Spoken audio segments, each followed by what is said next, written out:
వారణాసి హిందువులకు అత్యంత పురాతనమైన మరియు పవిత్రమైన నగరంగా ప్రసిద్ధి చెందింది. దీని గురించి రామాయణంలోనే కాకుండా యుగ్వేదం, మహాభారతం, స్కంద పురాణం వంటి అనేక పురాతన భారతీయ ఆధ్యాత్మిక గ్రంథాలలో కూడా చెప్పబడింది. ఈ నగరం యొక్క ప్రాముఖ్యత, దాని పవిత్రత, కాశీ విశ్వనాథ్ మరియు గంగా నది కారణంగా రామాయణ కాలం నాటిది.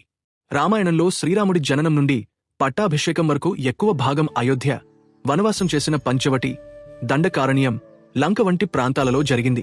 తులసీదాస్ అనే మహాకవి వారణాసిలోనే సంస్కృత రామాయణానికి రామచరితమానస్ అనే గొప్ప కావ్యాన్ని రచించారు. కాశీ, వారణాసి హిందూ ధర్మంలో అత్యంత పవిత్రమైన నగరాలలో ఒకటి. ఇక్కడ మరణించిన వారికి మోక్షం, ముక్తి లభిస్తుందనే బలమైన విశ్వాసం ఉంది. అందుకే ఈ నగరాన్ని సప్త మోక్షపురాలలో ఒకటిగా పరిగణిస్తారు. దానికి ప్రధాన కారణాలను తెలుసుకుందాం.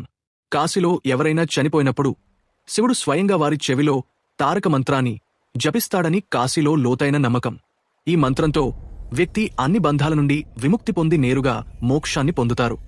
ఈ ప్రపంచం నశించినా కూడా నశించని, నాశనం చేయలేని ప్రదేశంగా కాశీని పురాణాలలో వర్ణించారు.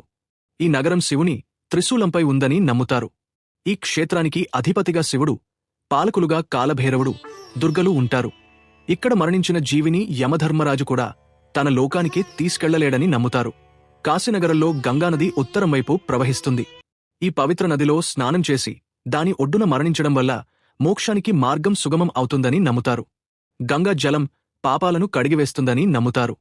హిందూ ధర్మంలో కేవలం ఈ 7 పవిత్ర నగరాలలో మరణించినా లేదా సందర్శించినా మోక్షం పొందే అవకాశం ఉంటుందని నమ్ముతారు. ఆ 7 నగరాలు సప్త మోక్షపురి అంటారు. కాశీ, వారణాసి, అయోధ్య, మధుర, మాయ, హరిద్వార్, కాంచీ, అవంతిక, ఉజ్జయిని, ద్వారక. ఇలాంటి మరిన్ని చారిత్రక కథలు తెలుసుకోవడానికి వీడియోకి లైక్ చేయండి, ఛానల్ సబ్స్క్రైబ్ చేసుకోండి.